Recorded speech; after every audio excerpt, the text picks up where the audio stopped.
Magandang araw po sa inyo lahat. Ito pong muli ang inyong lingkod, si Father Bob. Kumusta po kayo? Desidido, porsigido, ngunit mahinahon.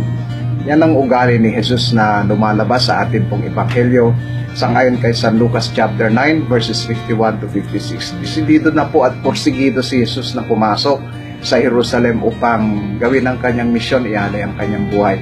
Subalit ayaw siyang padaanin doon sa isang nayon. Nagalit ang kanyang mga alagad at sabi, lipulin na lang natin yung mga taong yan.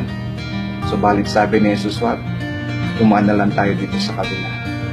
Desidido man siya at porsigido, maunawain pa rin siya at mahinahon. Tingnan natin ating sarili. Tayo ba'y desidido at porsigido sa mga bagay-bagay, sa mga gawain natin? That's good. Pero gentle pa rin ba tayo? Understanding pa rin ba tayo sa weaknesses ng iba? Mahinahon pa rin ba tayo?